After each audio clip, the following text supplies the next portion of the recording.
Alrighty. Hopefully we're good. Let me know if we're alright in chat. Give me just a second here. Voice is very rough. Had a very long night last night, to say the least.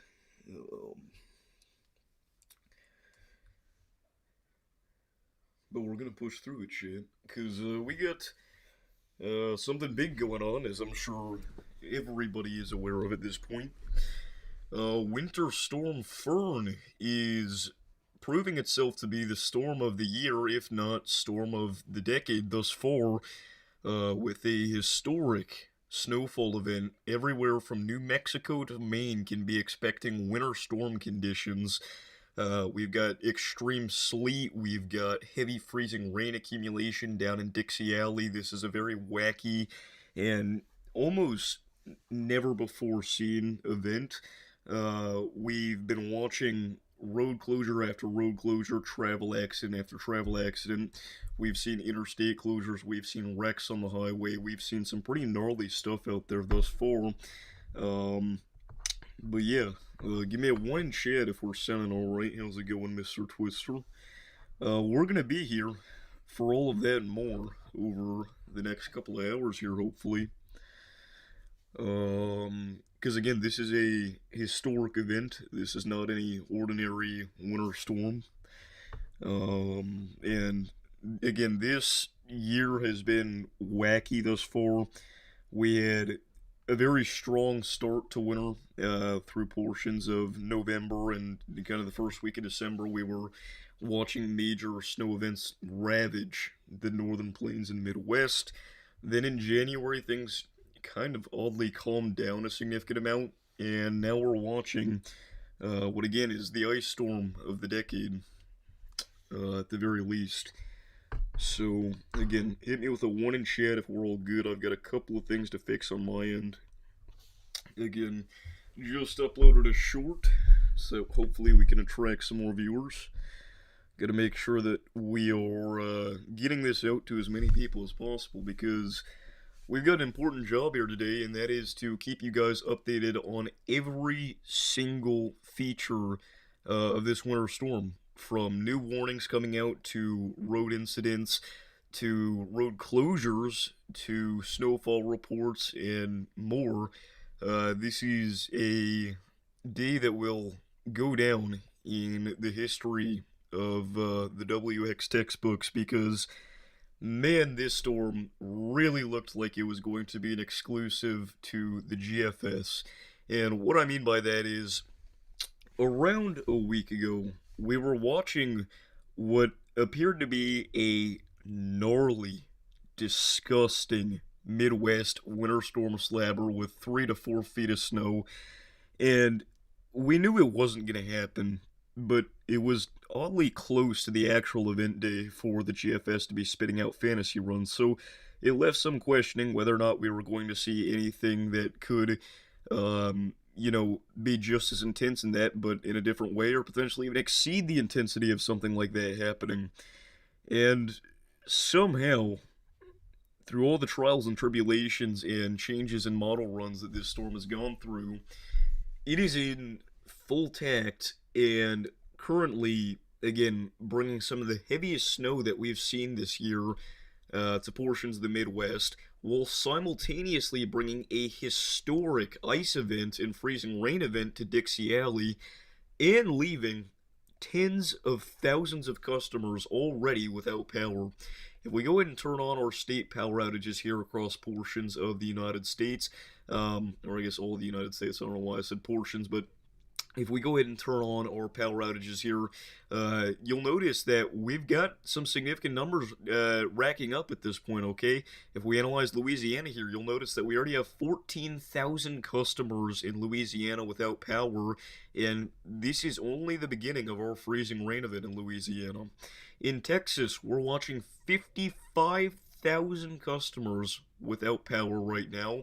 New Mexico, we're watching 11,000 without power. Even into Oklahoma, we're seeing some power outages, even though there isn't too much in the way of freezing rain that far north.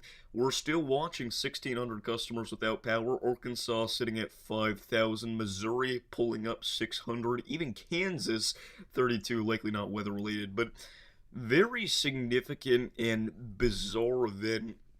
Again, the likes of which we have never covered on this channel, and we probably won't have the opportunity to do so for a very long time if we don't take full advantage of this over the next several days. So I'm very excited for this stream in the next few days. Again, daily streaming today through Tuesday now. Like I said, we're going to cover the event Saturday, Sunday, Monday, obviously, but we're going to add on a stream to Tuesday, maybe not as long, but we're going to do a recap stream because, again, I mean, this could be the most historic event that we have ever covered in terms of winter weather on this channel. Winter Storm Enzo was a monster last year, seeing, a foot of snow in Dixie Alley, blizzard warnings along the Gulf for the first time ever. But it doesn't quite compare to the danger that this system brings. And that is because with this system, we've got ice. With that Dixie Alley winter storm, for the most part, it was just fun, kind of, obnoxious to a few, but I'd imagine everybody in Dixie Alley was loving the heck out of it because that was a historic event for all the right reasons. This event is quite a bit more problematic. As we noted several times, major ice storm associated with Winter Storm Fern here. We've got ice storm warnings going all the way from portions of North Carolina back into Texas already, and those have been in effect for almost 24 hours now. We're talking about multiple inches of ice accumulation. Let me repeat, multiple inches of ice, freezing rain accumulation. Now, at first, that may not sound like anything too extreme to the ordinary viewer that doesn't necessarily have a large knowledge on, weather complexities and winter weather in particular. But to put things into context here, last year we watched an ice storm in Arkansas take out power for hundreds of thousands of customers. That ice storm brought about 1/4 of an inch of ice accumulation. With this system, we're watching for multiple inches of ice. If we take a look at the ice storm warnings currently in effect by the National Weather Service in Jackson, you'll notice that in northwestern Mississippi, we are expecting ice accumulations of up to 1 inch possible, and sleet accumulations up to 3 inches possible. We move over to northeastern Mississippi. We're watching total snow and sleet accumulations between 1 and 2 inches, and ice accumulations still between 1/2 an inch and 1 inch. We move over to central Louisiana. A lot of these areas have already begun their ice event here. Significant icing expected, ice accumulations of 1/2 of an inch to 3/4 of an inch, with isolated totals near 1 inch. It's not like we're just watching 1 or 2 spots looking for that threat of an inch of ice accumulation or more. It's not like that's going to be the peak totality out of any given area for this event. No, anywhere from eastern Texas back through Georgia is expected to see the potential of up to an inch of ice accumulation. So, again, historic event to say the least. And we're already watching some of those impacts from that significant ice accumulation come into full swing here. Again, we've seen numerous travel accidents and wrecks on interstates and freeways over the past several hours and past couple of days even. We've also seen significant power outage accumulations already as well. Again, if we turn back on those state outages, those numbers are updating every single minute. We're watching, again, 55,000 in Texas without power. Texas has only just begun their ice event, and we've only seen ice accumulation impact just a few counties of Texas. And that has knocked out power for 55,000. Louisiana, again, literally just started their ice event for the most part within the last 1 to 2 hours. Already watching 14,000 customers without power. New Mexico isn't necessarily watching for so much ice accumulation throughout the entirety of this event, but what they've seen so far has been significant enough to leave 12,000 without power. Again, those numbers are going to skyrocket throughout the entirety of this event. My prediction, as it has been for the past couple of days, is by the time everything is said and done, accounting for every single power outage that occurs as it relates to this event, I would be willing to bet that 1 to 2 million power outages is not out of the question. Again, we're already close to 100,000. And with these power outages, if you see your power go out, there is a good chance that we're not going to see any restoration of that for days, maybe even weeks across specific areas. And that is because this is not a one-day event. If we go ahead and turn over to the HRRR model here, you're going to notice that very quickly things are going to get extremely gnarly, and you're probably thinking, well, aren't they already extremely gnarly? Yes, but they're going to get worse. If we go ahead and turn off the state outages here so you can actually see the snow, we're watching this first major band of ice accumulation here across portions of northern Dixie, northern Mississippi, southern Arkansas, northern Louisiana, far southern Tennessee. But what do we have over here? Well, this is going to be our second wave of ice accumulation, and this could end up being even more significant than the prior. Look at this. By 6 p.m. this evening, we're dealing with a massive freezing rain and mixed precip event across much of the western sections of central Texas, and that will eventually make its way through portions of Dixie Alley after our major ice storm that we're already watching move through. Again, we're going to be watching this event occur over the next couple of days, and it is likely not going to slow down and leave anybody alone until at least Monday. And even Monday, New England, you guys are still under the threat for significant snowfall accumulations and even some localized sleet in some areas. This is 9 p.m. tomorrow evening. We've got that big old band of mixed precip and ice there stretching across portions of Long Island, New Jersey, PA. But at the same time, look at all that snow. That is heavy snow accumulation there, even for northern New England standards. So this is going to be a very interesting event to watch. Again, HRRR suggests that even by 6 a.m. Tuesday, we may still be seeing some lingering impacts, specifically across portions of northern New England. And again, maybe even southern New England, they're seeing a thin band of ice. Very significant event, very widespread event, and a very dangerous event for hundreds of millions of people. And I wish I could say that after this event is said and done, that winter's kind of over, but the long-range model suggests otherwise. The GFS in particular has highlighted an area of interest over the next couple of days that we're going to have to watch after this system moves through. Look at this. Hour 168, not too much going on, but if we fast forward here a little bit, or excuse me, we actually missed it there. We've got a big old nor'easter potentially developing across the east coast of the United States just days after this event concludes. So, again, we've got ourselves one heck of a week coming up here in the world of weather, and I hope you guys are here to stick around and join me as we watch just some crazy, crazy stuff unfold. Thank you all for tuning in. How's it going, Alan, Mr. Tank, Broncos fan, Footy Fox, Sam, Kevin. We've got Mr. Twister, Redbird, Indiana, Hamilton. How's it going, everybody? I really do appreciate all you guys tuning in again. Feel free to pop in and out of the stream whenever. We're going to be live here for several hours this evening, I'd imagine. We're already watching some of that heavy snow accumulation here across portions of eastern and southeastern Illinois. Temperatures are rapidly declining here across portions of the Midwest, or I suppose they have been over the past couple of days. They're not necessarily right now, but look at this. Across portions of central Illinois, we're watching wind chill, we're watching cold weather advisories, but also localized extreme cold warnings as temperatures around 0 degrees impacting portions of the Ohio River Valley even. But as we go back into portions of the upper Midwest, those numbers get significantly worse. Unaccounting for wind chill values, just the raw outside temperature is sitting at negative 15 degrees at near peak daylight heating across portions of North Dakota. By later tonight, those numbers are going to get significantly more bitter and significantly more dangerous. So again, quite the event to watch from every angle that you could ever imagine. Snow, sleet, freezing rain, ice, interstate travel accidents, colder temperatures. I mean, what else? Power outages. This is going to be a wacky, nutty winter storm. Whoa!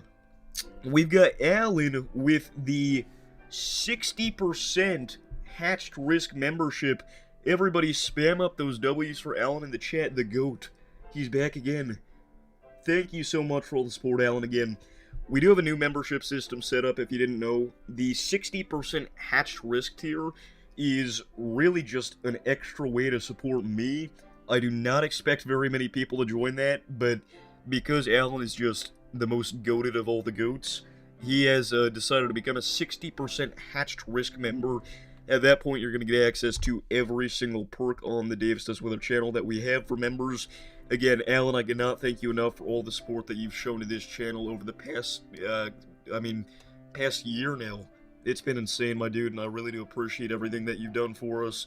Everybody, spam up those W's for Alan in the chat if you've not already. The GOAT. The undeniable GOAT of the Davis Does Weather community. Really do appreciate that, my dude. I do not deserve that. But, he's insane. I mean, he's crazy. And then he just hits us with the thumbs up. Alan, up there in, northwestern Illinois, it's safe to say that you're not going to be seeing the worst of this event by any means, but I wouldn't rule out maybe a good dusting to a couple of inches of snow accumulation at max. I mean, it's certainly possible out there in, northern Illinois. But yeah, Alan, absolute GOAT. Thank you very much for the continued support. Again, 60% Hatched Risk membership is wild. That is nuts. So I do greatly appreciate that. I didn't even realize I had my glasses on. Do we keep glasses on or take them off, chat? What do we roll with? I almost never wear my glasses on stream anymore. It used to not be too uncommon of an occurrence, but keep glasses on, extra etiquette. Oh, that reminds me. As it relates to etiquette, we've got ourselves a, I'd like to say, decently clean setup today. This little layout here. My glasses are not on my face properly, so that doesn't look great, does it? Let's see if we can fix it. A little bit. Alright, is that better? Maybe. Gonna have to hold my head like this for them to look normal, but we've got a couple of chasers out there today. I didn't want to bring too many up on stream at once because things get cluttered very quickly. And, I mean, there's not too much in the way of watching active, interstate accidents on a chaser feed, obviously. Because the second that something bad does happen, they're going to be awesome. And they're going to get out and help, hopefully, and monitor the situation. So there's not really a reason to have too many feeds up at once if we want to see that active travel through any of these areas here. So I decided to roll with SRM today. Again, we do have permission to use their feed. And they are traveling through portions of northern Arkansas at the moment, but pushing east very quickly.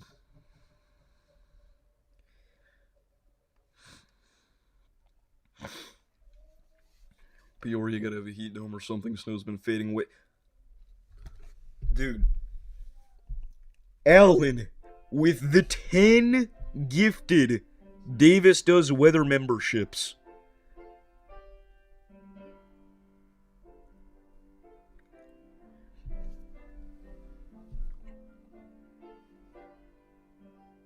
Oh my gosh. Everybody. Alan the GOAT has gifted 10, I believe, moderate risk Davis Does Weather memberships. Ladies and gentlemen, spam up those W's for Alan down below. Congrats to everybody that got gifted. Intense Peppermint, Free Thinking, CR Bikes, Weston, Justin R, Sean, Storm Chaser, we're just gonna call you Sound because I can't read your name, Lady Blaze, Canotex, and Michelle. Congrats on the gifted memberships. Alan, you are insane. That is wild.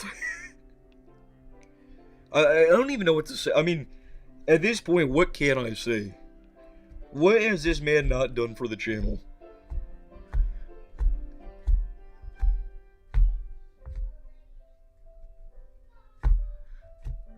I mean, he's wild.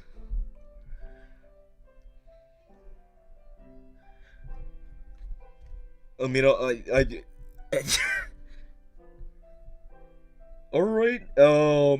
Again, Alan, you are insane. I think that, hopefully you know my appreciation for you at this point, and again, just thank you so much for sticking with the channel, and, I mean, the amount of support that you've given is not something that I ever thought I would see from anybody, whenever I started streaming. I mean, you are just nuts. You are insane, and I much appreciate you sticking around and showing us all the support that you have over the past, again, year and a half almost now. I mean, Alan is dedicated. Alan is the GOAT. Thank you very much, my dude. I will certainly attempt to do so. I mean, you're nuts. You are insane, Alan. Thank you so much. Again, it's hard to continue coverage after that kind of generosity every time. Bro! What is happening? Is this real? Alan with the $50 donation.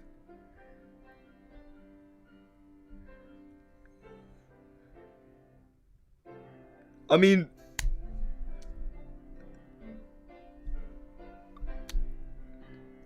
Alan with a $50 dono. That's just insane.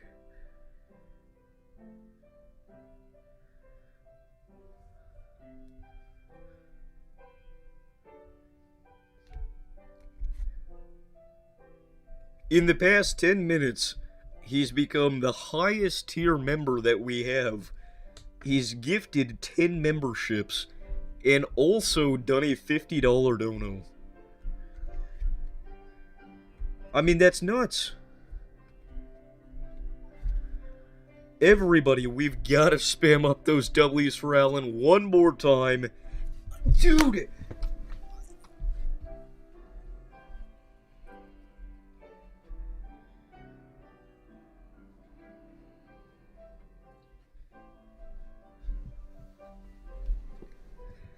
Alan with another 10 gifted.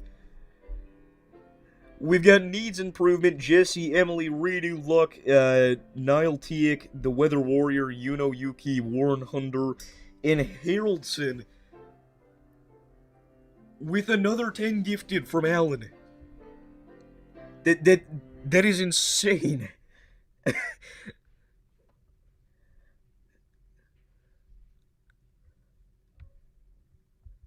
I mean, we've gotta throw in another round of W's for Alan.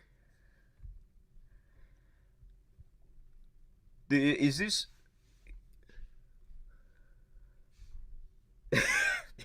all within the span of like 10 minutes? Again, I cannot believe how insanely generous you are, Alan, and how much you've helped out this channel. Every single stream, he does something that I thought was, you know, every stream he does something that I think is absurd, but I mean, it just topples it. I mean, I don't think that was coherent. What am I supposed to say?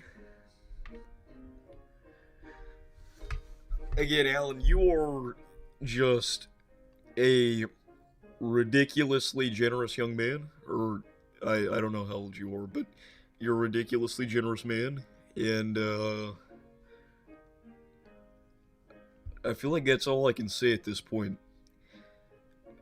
I think there isn't anything else that hasn't been said that would be appropriate for this moment. Again, all donations are appreciated greatly as they help out the channel in a way that is something that goes, beyond just tuning in. Again, I understand not being able to donate, just tuning in helps so much as well. Um, but that's the kind of thing that really does help our future prospects in this. And, I mean, the people that go above and beyond and decide to do things like that, incredibly grateful for. So, again, thank you very much, Alan, for all the insane, unprecedented support today, and again, just over the past year and a half as well. It's wild. I know Vincent was talking to me privately. He was also freaking out about all the help that you've thrown at him over the past couple of days as well. So really do appreciate that, my dude. Again, congrats to everybody that got a membership. What a way to start off our coverage. I mean, what else can I say? I don't think there is anything else.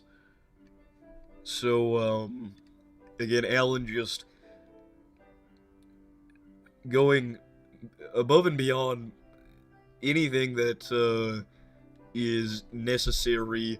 He's going far beyond and above the average viewer, and just, I mean, his support is nuts.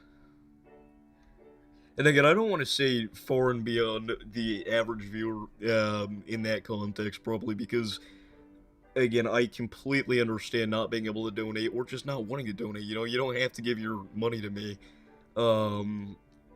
But everybody that tunes in, likes, subscribes, watches, chats, whatever, it is all very, very much appreciated.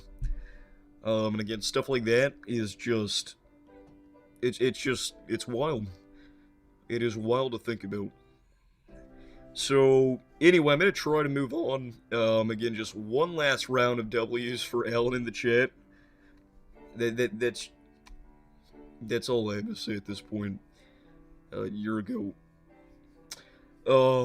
Before Alan decided to be a bit of a maniac, we were about to discuss our severe weather threat on the horizon here along the southeast coast, or I suppose not along not along the southeast coast, but the southeast portion of the Gulf Coast. We've got ourselves actually a decently robust tornado threat tomorrow. I will say there are a couple of major lacking features in this environment, and it's a bit shocking that they decided to throw out the 5% on day 2. One of the things that I see being an issue with this event is instability. Obviously, the day after a major winter storm rolls through this area, we're not really going to have too much instability out here, but we're watching, just kind of barely beyond 1,000 surface cape throughout much of the event tomorrow afternoon. This is going to kind of be like an 11 a.m. to 6 or 7 p.m. Yep, throw it up in chat. But we've got ourselves enough instability to generate some significant thunderstorms, again, potentially some isolated severe thunderstorms. But it's not necessarily enough to promote any strong tornado threat or, anything of that caliber. Perhaps, again, some localized tornadoes if storm mode is supportive of it. Wind shear is very strong. We're looking at, again, kind of 60 to 70 knots at the 0 to 6 kilometer layer. If we take a look at the 0 to 1 kilometer layer in the first kilometer of the atmosphere here, we're still looking at quite a bit of wind shear. If it would like to load, that would just, make my day. We're waiting.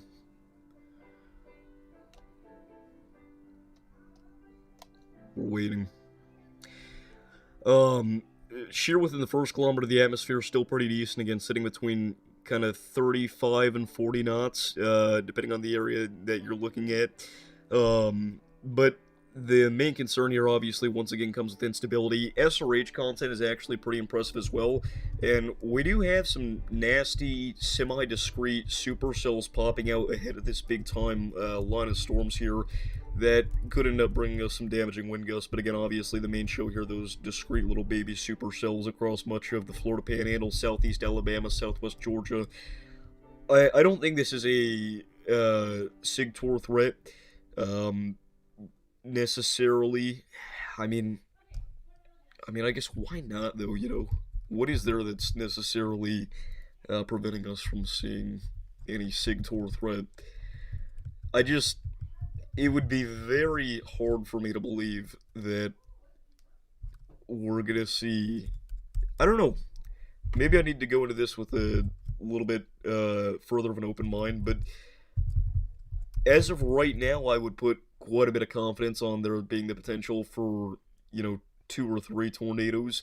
Again, we'll put a maybe on the isolated SIG-TOR threat for this event, but as of right now, it's kind of just a classic, you know, January Dixie windbag with perhaps a slightly more elevated and prominent tornado threat than what would be the standard for an event like this.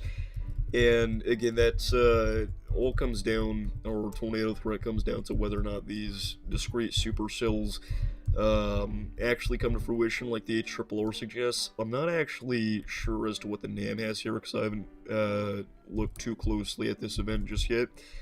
So the NAM is typically not going to be nearly as generous with any discrete activity during a winter threat especially, but where you get such low instability. However, it is still trying to convict there across the Alabama, Georgia, Florida tri-state region, perhaps it looks like. So maybe. But again, in general, just kind of a localized tornado threat, perhaps a SIG-TOR potential in a worst case scenario. The good news is we don't have any major population centers in this particular vicinity other than Dothan, Alabama. This is kind of that swampy, messy, kind of just generally nasty portion of the Gulf Coast that nobody really talks about. So we'll see what happens. But those are my thoughts on tomorrow. So anyway, I'm surprised they said SIG-TOR possible, but we'll see. I respectfully disagree with them regarding a SIG-TOR, but I agree with the 5%. Yeah, again, the 5%, I'd be fine with if we had, I guess my main issue is model agreements. The HRRR as a gnarly event for this this setup here, but I mean, I don't know, you inform me, Kevin, do we have anything else that's suggesting anything of the sorts as far as short-range models go? And again, this was kind of a threat that popped up out of nowhere. We only got the addition of a marginal risk last night. Seeing that upgraded to a 5% TOR today was definitely a bit shocking. That was a beautiful, beautiful circle.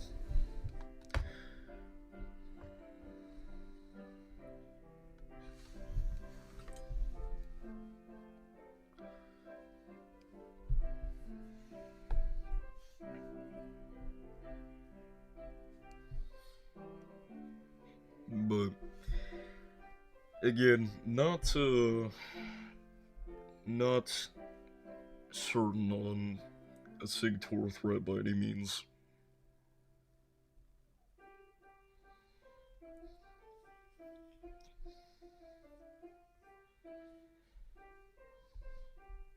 Just the north of our winter storm potential. Yeah, I mean, again, I know we've got a lot of people tuning in from like the north central Illinois, like Peoria, Bloomington, east of Davenport area. This particular region is likely not gonna get too much beyond just a calm dusting to a coating of snow. And that's really not gonna come today. That's gonna be on the backside of our system here as it rolls through portions of the Midwest. That second big old band of activity that we were referencing earlier. Looks like the 12Z8 Triple R has total accumulations for the Peoria area sitting at about an inch and a half, Bloomington sitting at about 2.5 inches. I will say it was honestly beyond incredibly generous to a lot of southwest Indiana and southeastern Illinois here. I mean, 2 feet of snow for Evansville, Indiana is what the Triple R was depicting as of the 12Z. If we end up seeing that, I would be beyond surprised. I would be shocked. National Weather Service mentions the potential for 9 to 13 inches of snow, which I think is a bit more reasonable for this particular region. But I mean, that is the highest snow accumulation that the HRRR has for anywhere out of the entire event is Southwest Indiana. So, and again, that is all dependent there. That band of snow, or it's all dependent on one big heavy band of snow.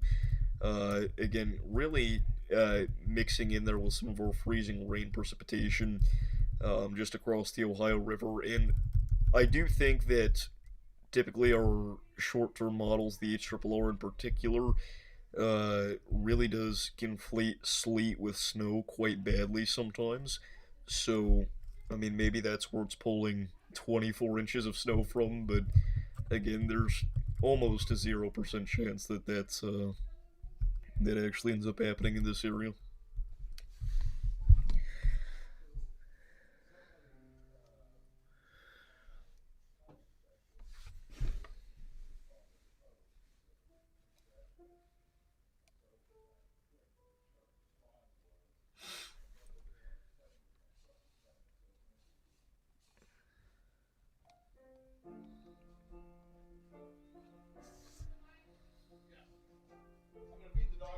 But anyway, Go to the Y. You sure you don't want to go? I'm live right now, so probably not. No, you're fine. um, but again, I would not place too much on the Midwest seeing even a foot of snow in that particular area. I mean, again, 9 to 13 is mentioned for southeast Missouri through southern Illinois, and then from western Kentucky through to Evansville, 5 to 8 inches. Um, and again, that is the NWS forecast.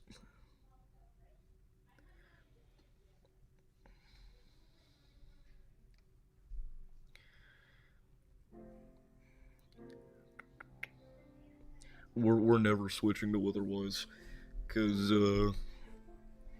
I'm not a sheep, and I'm not gonna give up on Omega just because everybody really wants me to. I love how I dramatize what weather app we use so much. I don't actually have any animosity towards weatherwise, but I mean, I just don't. I don't understand why people are just so upset with Raider Omega every single second of the day. I mean, this is. I mean, it's a little ridiculous, and I've always been, surprise, surprise, a very stubborn individual, so everybody telling me to leave Omega makes me want to really not.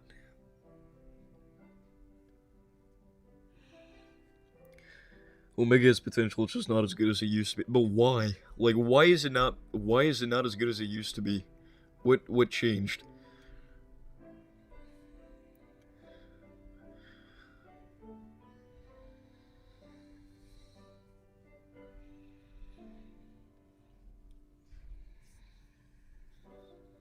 It's only 5 degrees right now. Yeah, again, a lot of our areas in between the Great Lakes and the Ohio Valley are sitting anywhere between kind of that -5 to 10-degree range. And again, once you account for wind chills, you're talking pretty much the entirety of this area in negative temperatures.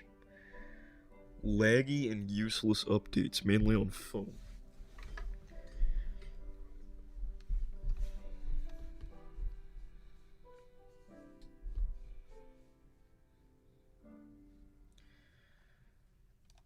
I will concede that out of the big three, big four if you're counting Weatherfront, but if we're being realistic, big three out of Raider Omega, Scope, and Weatherwise, Omega is the one that has the most frequent uh, trouble with updating radar frames on time, getting out new alerts within 5 or 10 minutes of them being issued. But it doesn't happen enough to a degree where it makes me want to stop using it altogether. People make it out like it's some laggy, broken, just trash garbage app. I don't understand. I mean, I don't I don't feel that whatsoever, and I've been using it for about 3 years now.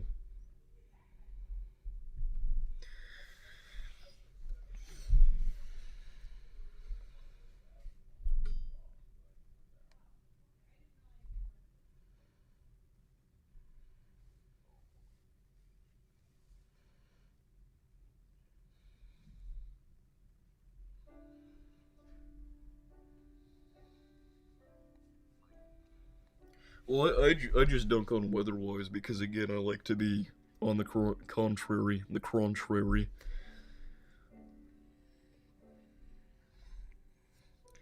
I don't actually, feel all that negative about the app in general.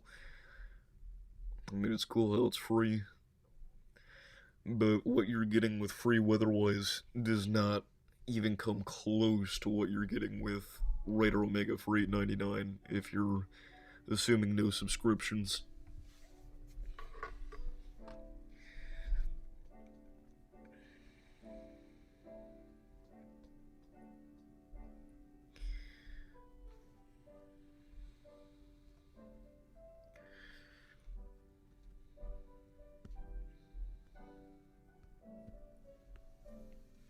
Yeah, there was about a 1 to 2 month period in winter and spring of last year where Omega would have, I don't want to say constant, but pretty frequent, more frequent than should be, outage days. And when I say outage days, I just mean days where you would get a uh, frame from any given radar site on scope and weather-wise about 10 minutes quicker than you would from Omega. And those were far from the only issues. Obviously, the whole disappearing and reappearing warning bug has been a thing since day one. Um, Several other things, but hello from the Shenandoah Valley. Our government, why did I say government? Our governor just called this storm catastrophic. I don't know about catastrophic being the correct terminology for the Shenandoah Valley. Um, Again, you could definitely make the case that our impacts on Dixie will be catastrophic, but like Shenandoah River Valley catastrophic, I wouldn't say so. I mean, you're really not looking at anything but just snow. Um, Perhaps very minor ice accumulations. Uh, in general, though, I mean, you are going to be looking at a whole lot of snow, don't get me wrong. Well, I mean, we're talking nearly a foot for a lot of these areas, but I suppose you are looking at perhaps a bit more ice than I had just suggested there. Let's see. Let's see what 12ZH Triple R does for you. Yeah, I mean, it turns into rain so quickly rather than freezing rain. Let's see, freezing rain equations. Is that the snowplow while you're running? It is. Freezing rain. Yeah, I mean, 1 to 2 tenths of an inch, which don't get me wrong, is still very significant and enough to make travel a nightmare. But I still think catastrophic is a bit of a dramatic label to throw on it.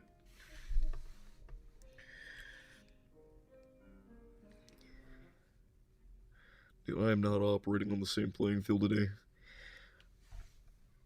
I think it's because I didn't get a whole lot of sleep last night. Just hanging out with a friend all night.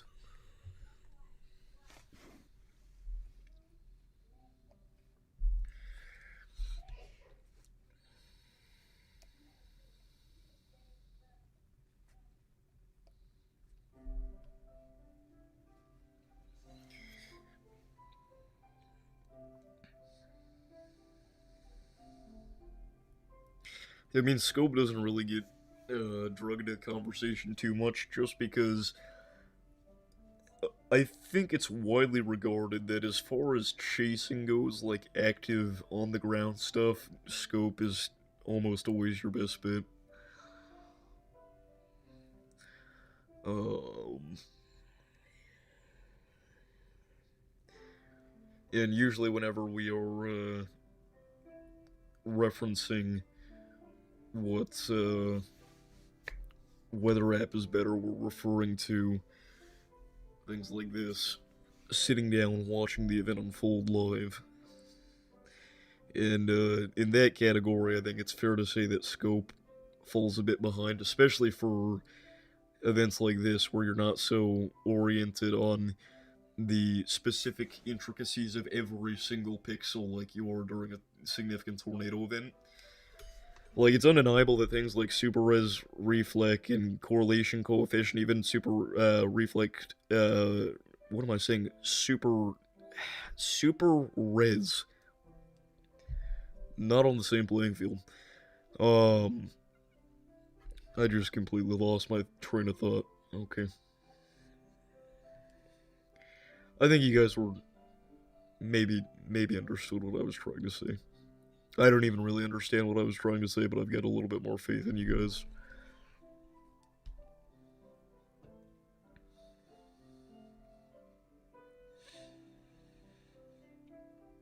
Listen, Attic Radar on the school Chromebook before I had a phone, that was my way of watching hurricanes unfold.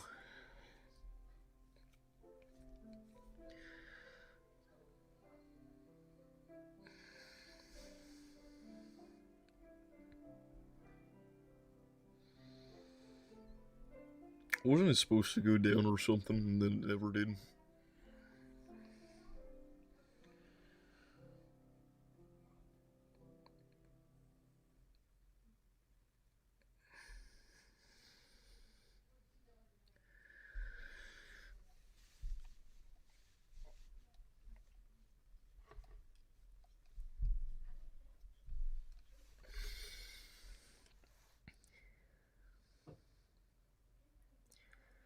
I'm sorry.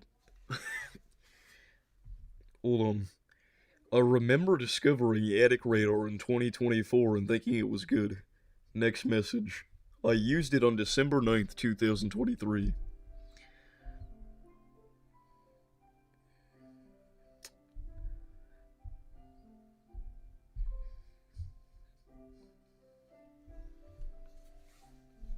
No, you're good. I was just. I just had to be nitpicky.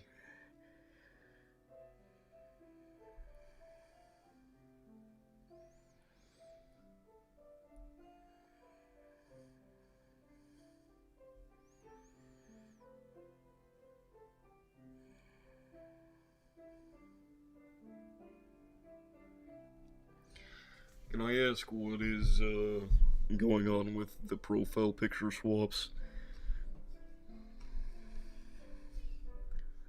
Is there lore that I missed out on, or is it just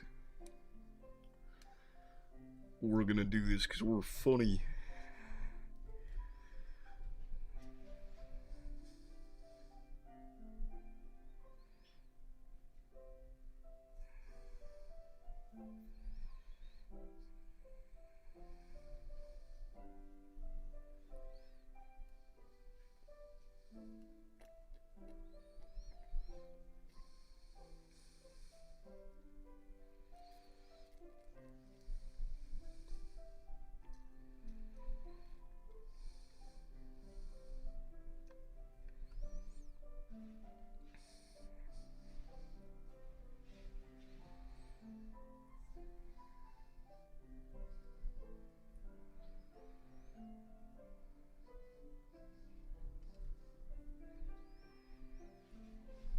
I'm enjoying the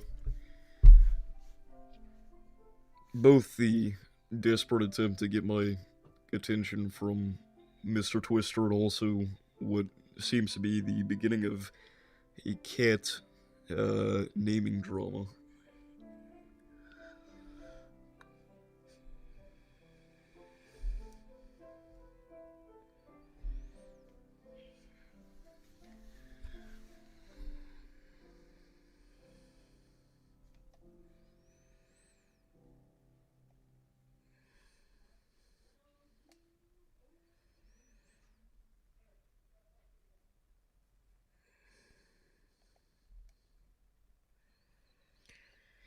Well, I've only used this feature once, um, but we're going to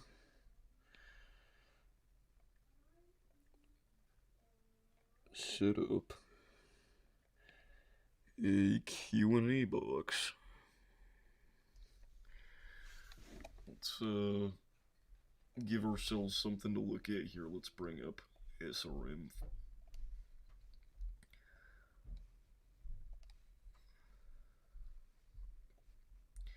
And they are right now traveling through southern Missouri. I believe they are targeting that snow bullseye there in the Midwest. I don't think they want to deal with that big old ice event down in Dixie. So, understandable. I think that's what Freddy's doing as well. Thoughts on liquid glass? I've got no strong opinions. When's the last time you had Smoothie King? They've got a Smoothing King. Smoothing King. They've got a Smoothie King, like, within 20 minutes of here, and I've never stepped foot. It's not necessarily regarded as the greatest establishment around here, from what I've heard. Weakest EF5? I mean, if we're being honest, it's probably gotta be. I don't even want to say it because then this is gonna start. Yo, I think it was an EF2. I think it was an EF1, but no, I think it was I think it was Philadelphia.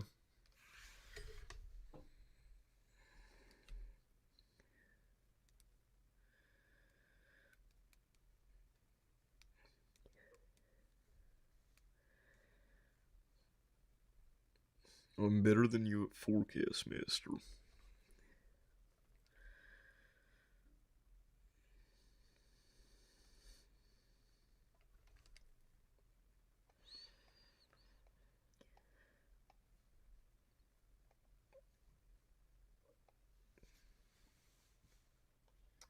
I'm gonna take these off.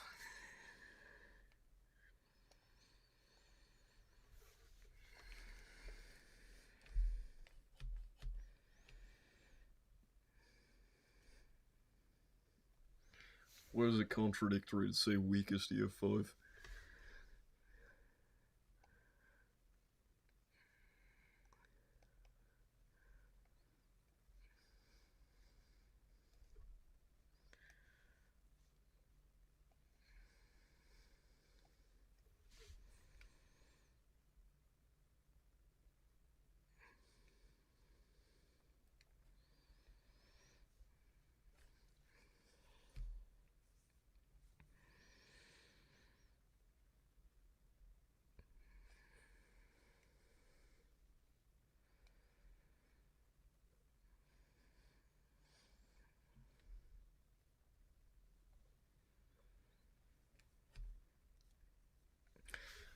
Let's take a look at our power outage numbers. So at this point we're at 22,000 in Louisiana without power. That spiked quite a bit since we last checked. 52,000 in Texas, 11,000 in New Mexico still. Mississippi starting to pick up some numbers. We've got 400 without power. Going into Missouri, we were at 700. Arkansas still sitting at 5,000. So we're picking up ever so slightly. Again, the biggest increase there obviously was our Louisiana jump from, I believe, uh, like 14K to 22K.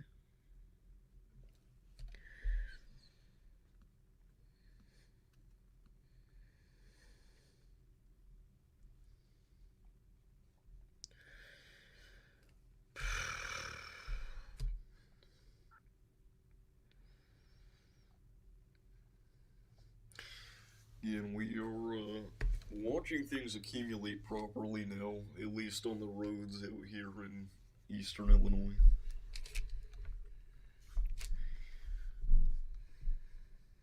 And I uploaded a short just before we went live here. I don't know if anybody watched it or not.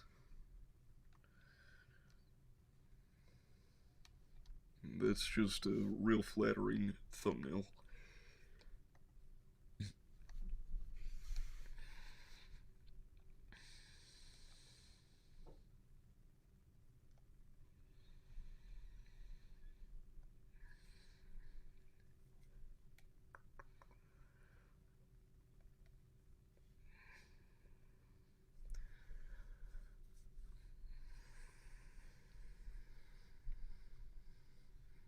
Chad, do we run a game of Forecast Masters while we're just kind of awaiting updates? Supposedly this special marine warning is a monster water spout here. Let's see what we're looking at. I mean, those are some pretty gnarly velocities.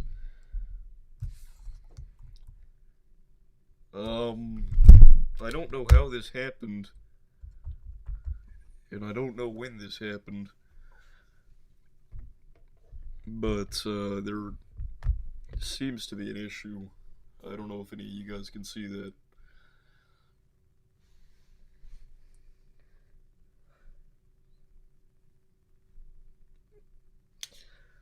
I'm not too sure what happened there.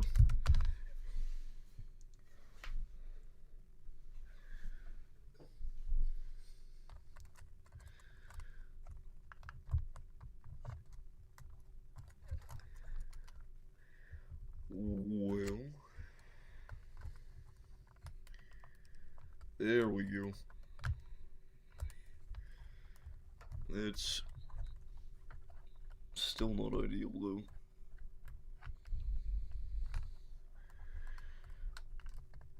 Yeah, now I can't get it to.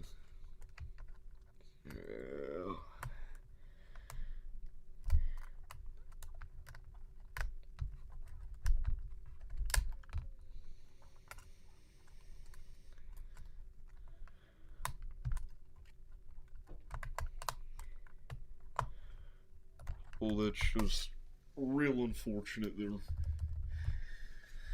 Anyway.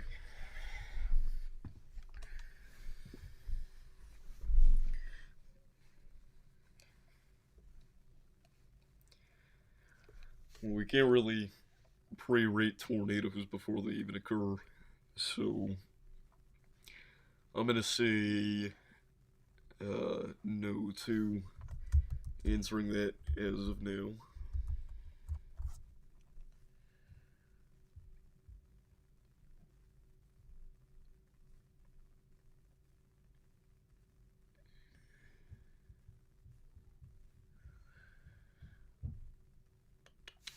Alright, let's run Forecast Master, because I am running out of things to talk about.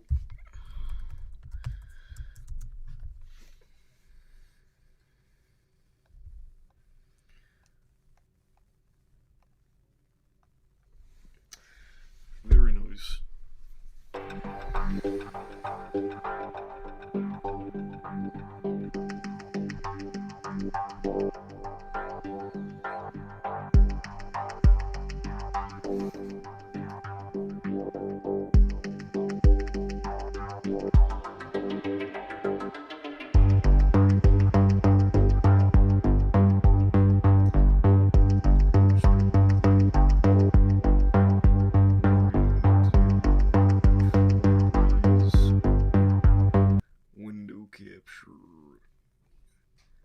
And that should still show Radar Omega.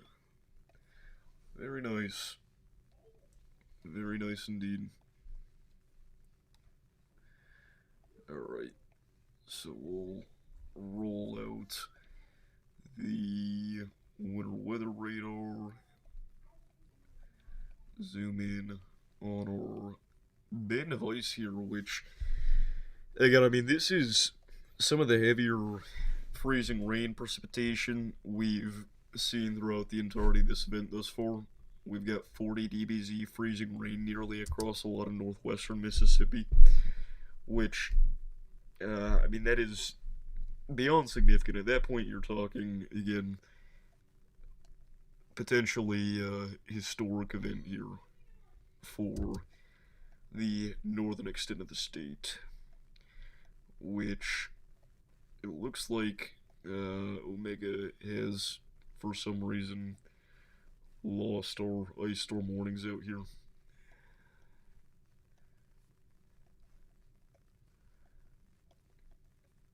Or maybe it's because I'm not on those power outage. There we go. Yeah, 1 to 2 inches of snow and sleet accumulation, then ice accumulation between half and 1 inch out here.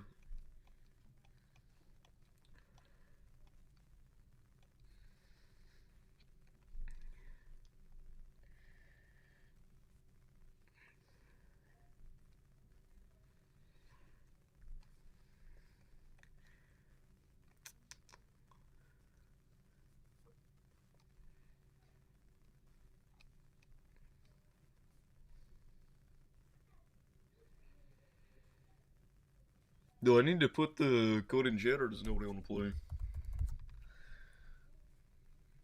Because if nobody wants to do it, it'll bring us back to just winter storm coverage here.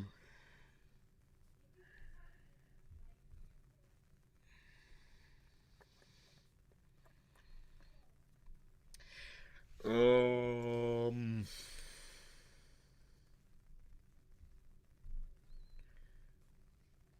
I'm assuming you're referring to just the Tornadoes of the Year videos from Hank. In all honesty, I'm probably more hyped whenever Hank's recap comes out, because whenever Trey's forecast comes out, it's like, alright, cool.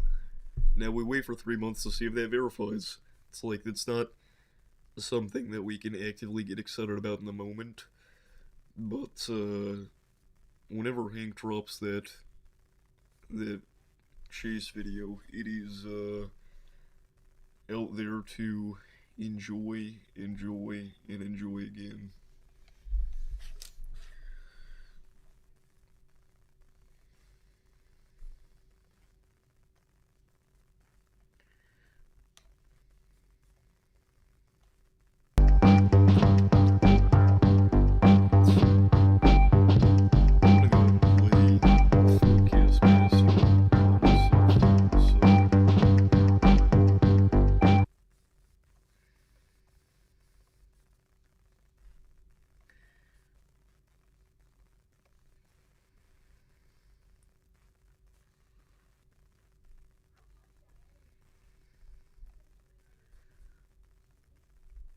We'll do something like that.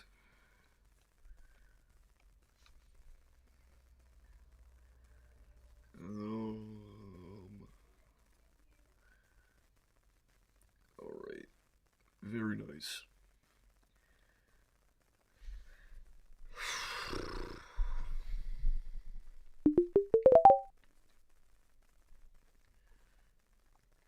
My total score was stuck for like a week. I messaged Pettis about it, but he never responded. But then it fixed. And it turned out it was an everybody issue, not just a me thing.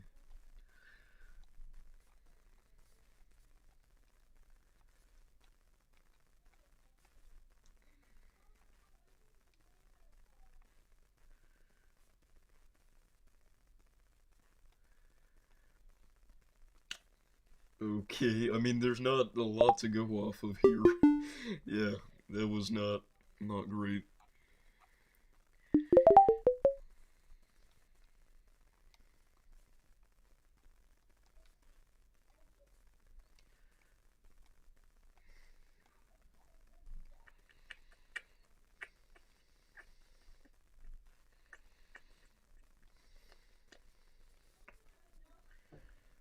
Alright, let's target the big arc. Looks like SRM ended stream. So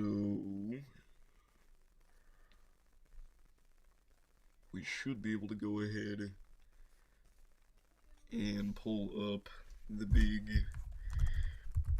Jonathan McKinney. No, he's not live either. Okay, let's try PA Storm Trackers.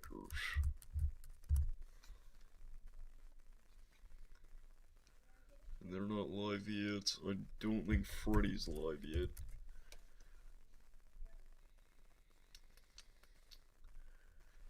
How about... I don't think Justin R's cheesing. Yep. Well, we might just be stuck here for a minute then with no cheesers. That was phenomenal on my part.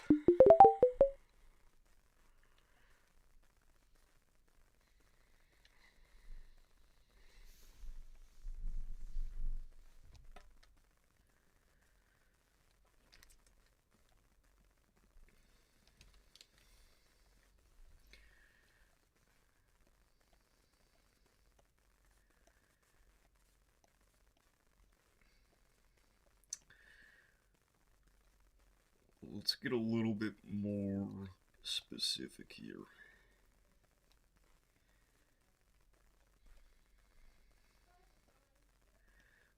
So obviously this was the TS, as the kids say. That was terrible.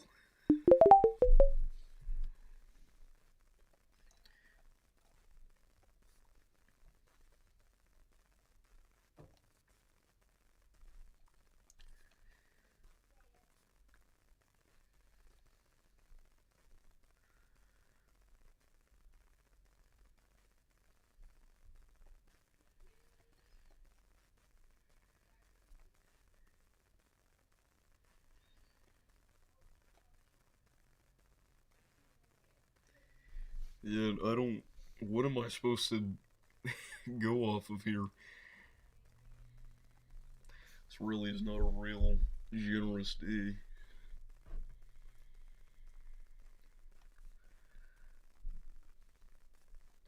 I mean, there's a clear target here, but I feel like...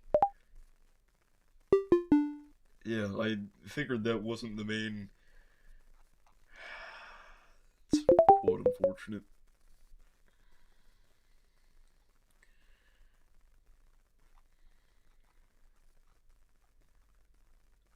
What...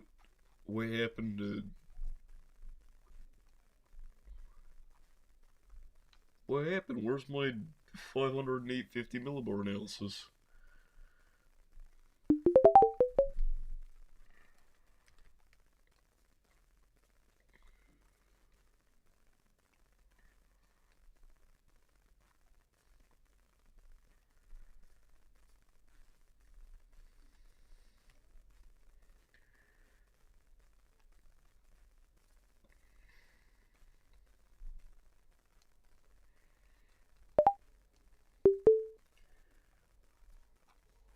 Not too shabby.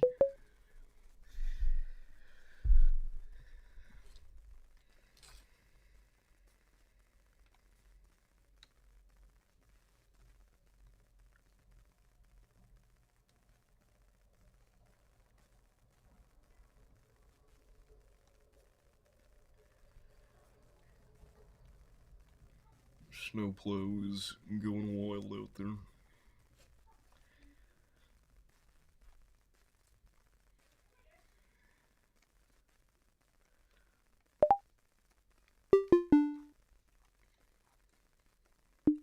It's rough. Very rough.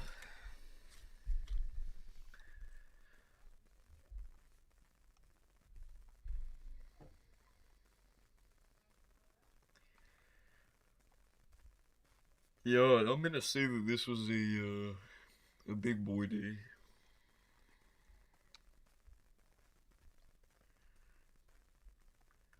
and we're gonna target.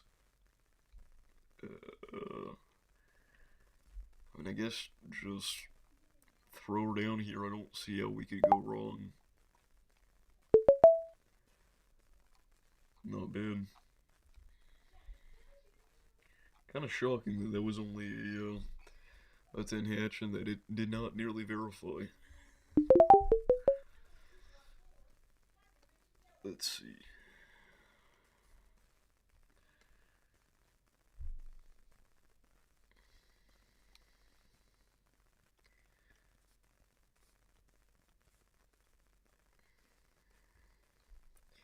Alright, we're losing viewers rapidly. We gotta stop. um. Anyway, we are continuing to watch these potential water spouts here off the coast of Louisiana. Boy, that would be interesting if we had a water spout sweep on the shore here.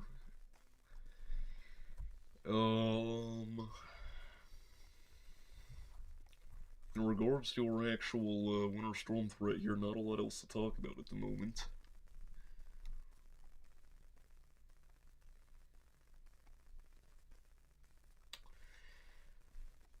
Still sitting at about 20,000 without power in Louisiana, about 50k in Texas, 400 in Mississippi, 10,000 in New Mexico, up to 6,000 in Arkansas now, and still sitting with 250 in Missouri. If we actually analyze the specific counties with the greatest number of outages here, there's not any that stand out in a significant fashion. So,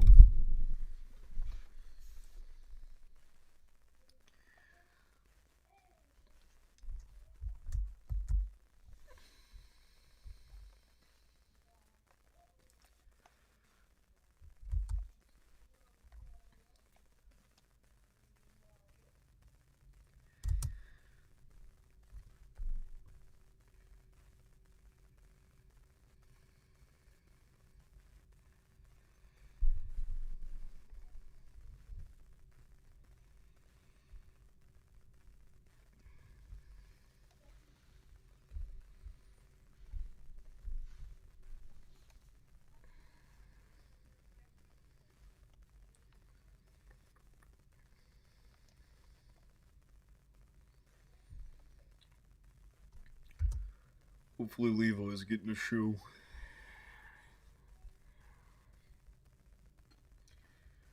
Coming down pretty hard in Nashville.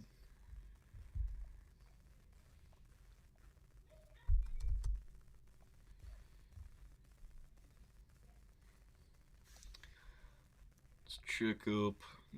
Doubt we have anybody live. Still. I don't know why I was gonna check. We don't. We literally just looked 5 minutes ago. Everybody's got their stream scheduled for this evening, and that's because everybody is targeting the Midwest, which is not necessarily doing all that much right now. I mean, it's moderate snowfall at best out here. And generally, it's pretty tame at the moment.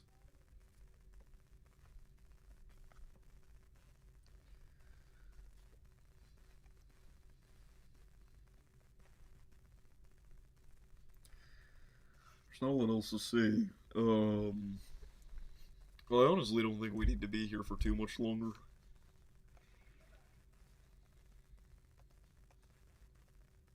Again, sorry, my coverage today was subpar. I am very tired.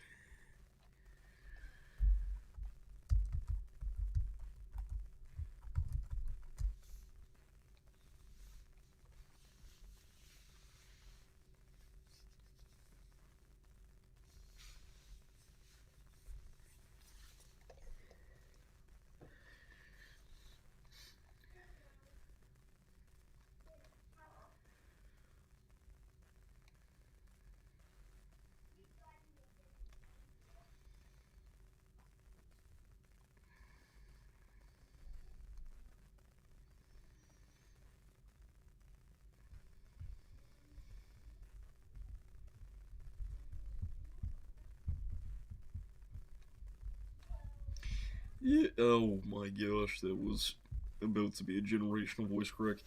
I've never necessarily found anybody's winter storm coverage to be on par with like a even just like a 10 hatch coverage day. I mean, there's just not like what am I supposed to say? And admittedly, admittedly, it's a bit different.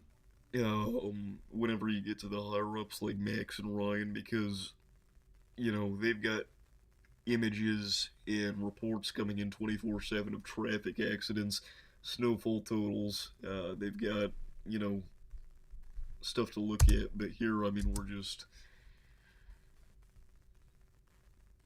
you know that about sums it up. It's still fun though. I mean, it's a bit more laid back. At this point on the channel, though, kind of every stream is laid back, which I enjoy. Um, I think it just feels that way, for me at least, because I mean we are in my bedroom rather than sitting in an uncomfortable, broken desk chair on a very slow Mac.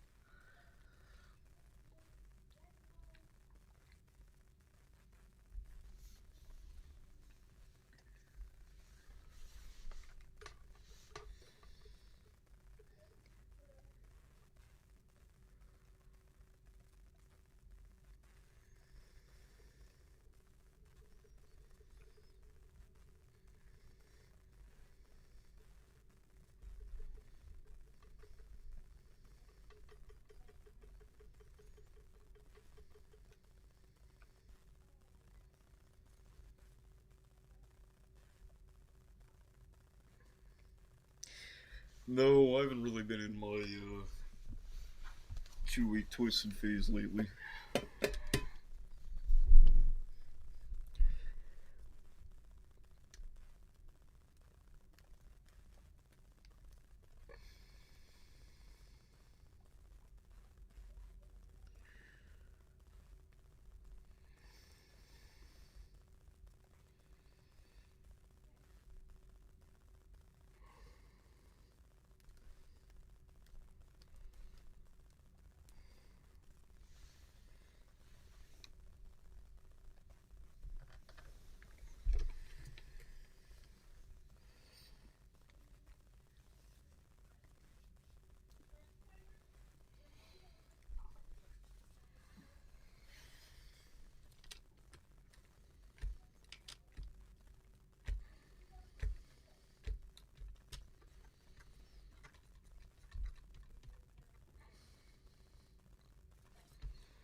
Floyd was tornado of the year for me.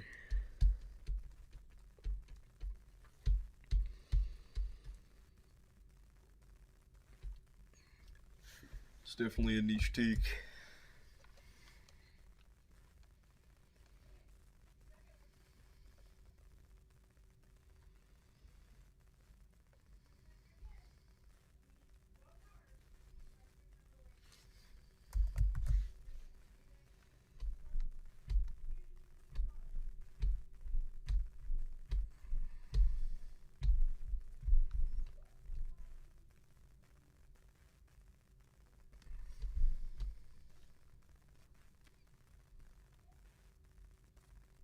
No, I don't think it's a terrible take. I wouldn't say that it's on like the level of a Dickens or a Gary, for example, for me.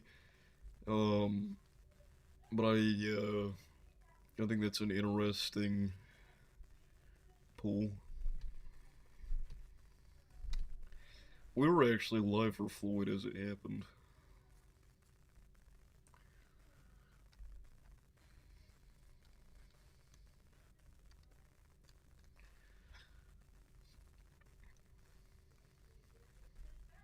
I will say the fact that Morton was just overshadowed by Dickens within.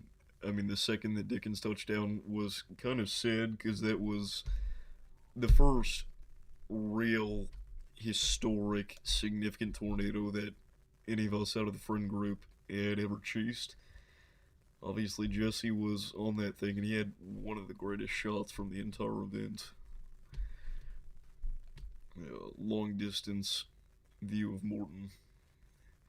Speaking of Morton, heavy snow and ice accumulation coming down right now in the Texas Panhandle.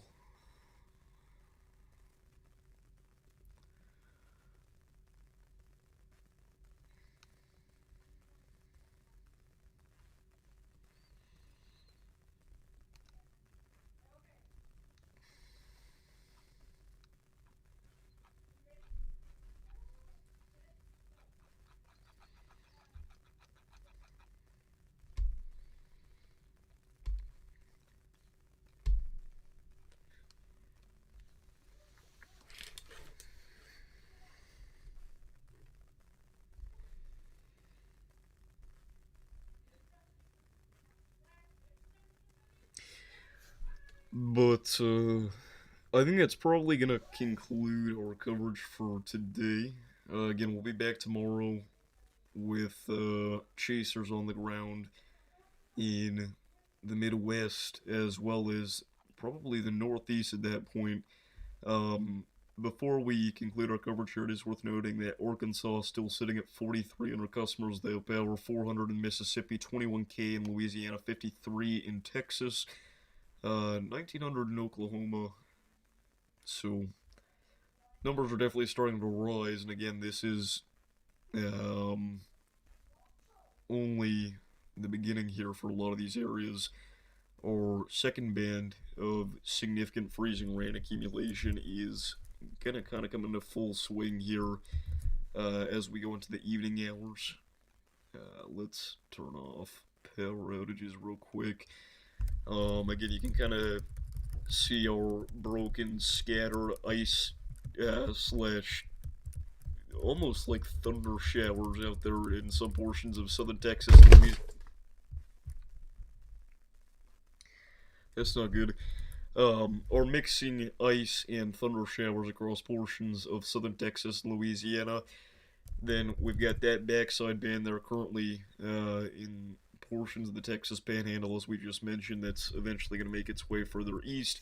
And that's going to be the real show stealer for this event, most likely. Perhaps we'll be back later this evening for portions of the Southern Plains if things get significant enough, but I think at this point, that is where our coverage concludes. One last look at the new HRRR runs outlook for tomorrow. Definitely not nearly as prominent with that discrete supercell potential. Also, is that an instability downtrend? I think it is. Maybe not. Yeah, I mean, again, it's going to be tricky, but I wouldn't say it's out of the question that we see a localized SIG-TOR tomorrow. So anyway, that's going to be it. Thank you all for tuning in. Hopefully I'll be rested up and ready to go for whenever our next stream is. Peace out. Have a lovely rest of your day. And see you guys all in the next one, whenever that is. Peace.